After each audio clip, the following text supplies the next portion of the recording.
What's up, everyone? This is Tony with JRNYcrypto. Today we do have breaking news. The Soros fund management is said to be trading Bitcoin. A lot of people think this is bad, so we're going to talk about this as well as some other major news in the crypto space and go over the markets as well. So before we get started, I do appreciate if you guys like the video, subscribe to the channel if you haven't already, and hit the bell to be notified for my daily crypto videos Monday to Friday.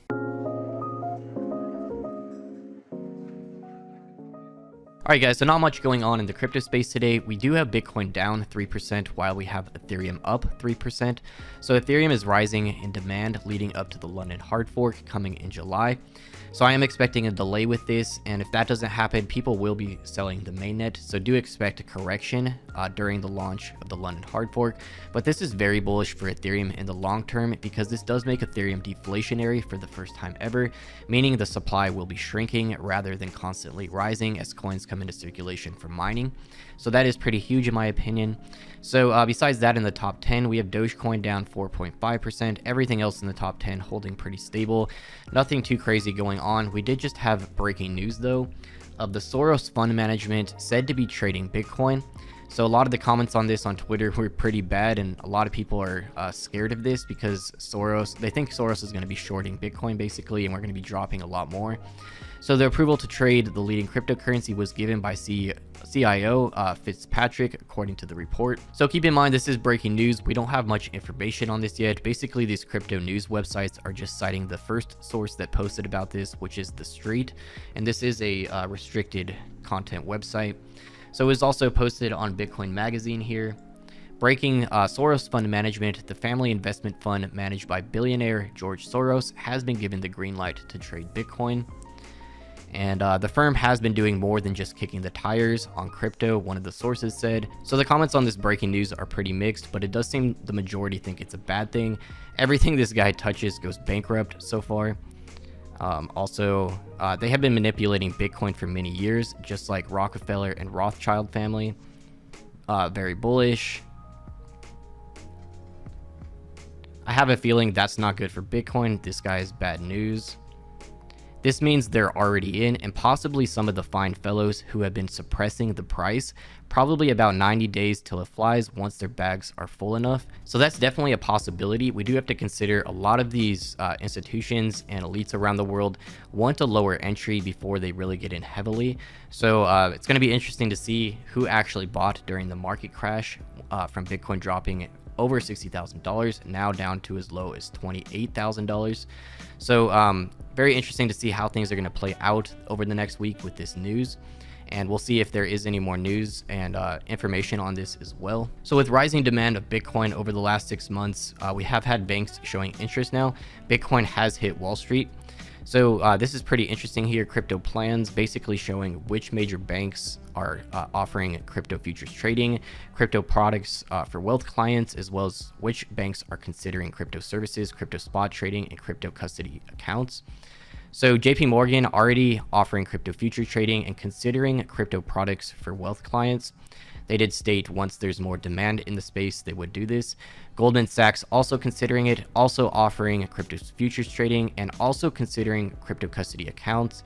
Morgan Stanley already doing crypto products for wealth clients and crypto future trading, considering spot trading and custody accounts. Citigroup considering everything, and so on.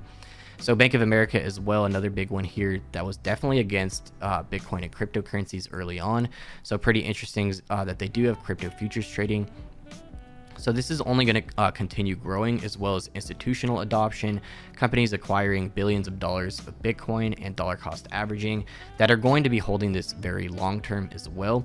And basic supply and demand economics, the less supply there is on the markets, and as these major companies continue buying millions and billions of dollars worth of Bitcoin, it's just going to drive the price up in the very long term. So that is why we had Senator Loomis yesterday talking about buying Bitcoin for retirement. So ADA just got added to the Nexo platform today. This means you can buy ADA on the Nexo exchange, as well as earn interest on it up to 8%. And you can borrow against your ADA at just 6.9% APR. That's the huge thing here, that you can now take out loans backed by your ADA as collateral. So I did a loan like this with BlockFi before when I did need to upgrade my equipment and everything. I needed cash, but I didn't want to sell the Ethereum at the time. It had just hit $300. So I did use BlockFi to take out a Ethereum backed loan. And basically I had to put down $40,000 worth of Ethereum to get $20,000 of cash. But the price of that Ethereum has skyrocketed, as you guys know, even passing $3,000, which was a 10x for that. So if I had sold that at the time to get $20,000 or $30,000 cash, I wouldn't have that Ethereum. And with these loans, I was able to upgrade my equipment, do what I need to do while still getting that Ethereum back. So you do have to keep in mind, you do have to keep up with the payments on this, and as the prices fluctuate, you may need to add more collateral. So I do believe BlockFi is going to be adding ADA soon as well. They have been hinting at some new projects. So if you guys do want to sign up for BlockFi, you can get up to a $250 Bitcoin bonus by signing up with my link in the video description. And then you can also start earning some decent interest on your cryptocurrency as well. So pretty huge bonus by holding your cryptocurrency in BlockFi. I hold a good amount of Bitcoin and Ethereum here, and you could hold stable coins here and other cryptos that they're adding as well. They just added a Bitcoin cashback credit card as well. So CNBC today posted this article, what's the perfect amount to invest in cryptocurrencies? Financial advisors weigh in. So financial advisors are going to be much more skeptical on cryptocurrencies, and if they do recommend it, it's only going to be a couple percent of your portfolio. Paul Tudor Jones recently recommending 5%, and in this article they state 5% is the highest they've ever heard. So when it comes to investing in new and highly volatile asset class of cryptocurrencies, most financial advisors have at least one piece of wisdom, and that's don't put in more than you can afford to lose. So most people are playing with money in crypto that they can afford to lose. Either that or it's all profit from cryptocurrencies they invested in throughout the bear market that are up huge. So you don't want to be in a situation where you're going to be losing sleep. And I definitely agree with this. I've personally altered my trading strategies to be more stress-free and be more long-term while earning passive income. I only do midterm trading with a small percent of my portfolio. And definitely if you're leverage trading, you're probably going to be losing sleep over that as well. And I definitely don't recommend leverage trading for anyone new to the crypto space. Definitely get educated before even considering that. So this financial advisor said no more than 3% of their portfolio. And then she said, did say other ones are saying 2% and 5% is the highest they've heard from any advisor perspective. So I could definitely see that. Crypto space is still very new, very volatile, so they're definitely going to recommend less, especially the higher we get in a bull market, the more skeptical they're going to be about recommending this. So definitely you want to be in the crypto space during the bear market when things are flat. There's not much interest in the space. Of course, that is when the masses leave the space, and that's why it goes to that flat rate anyways. So it is hard for people to be around at that time when the herd basically thinks it's dead and it's worthless. It's going to keep going down to zero. That's really the hardest time to buy cryptocurrencies, but it is the best financially in the long term. So it's very hard to time the exact bottoms and tops as well, which is why you should have a good entry and exit strategy. I do stagger my purchases and sell orders. So that means as cryptocurrency is going up in price, I might sell 10%, then 15%, then 30%, the higher it goes.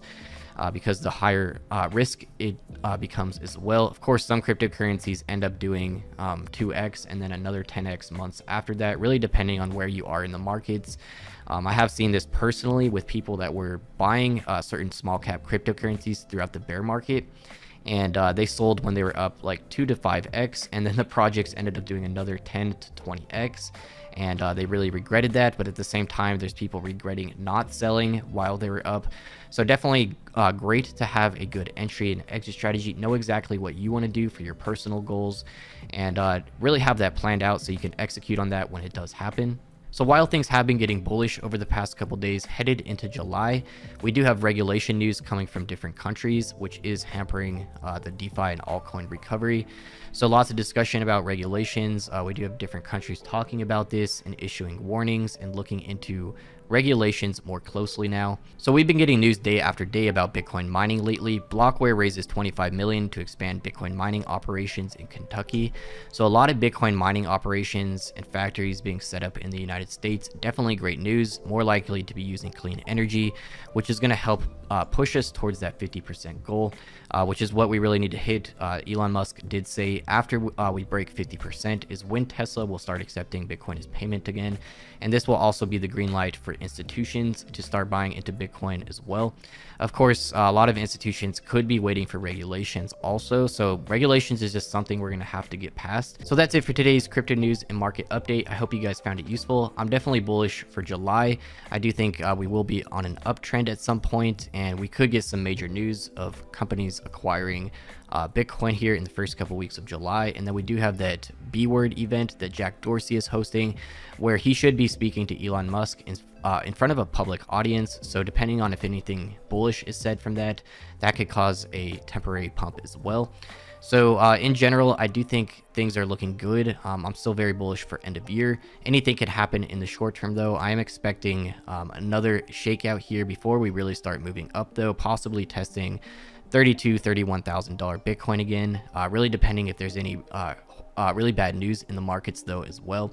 So again, thank you guys so much for watching. Don't forget to subscribe to be notified for my daily videos Monday to Friday and sometimes on the weekend. Again, thank you guys so much for watching, and I'll see you guys in tomorrow's video.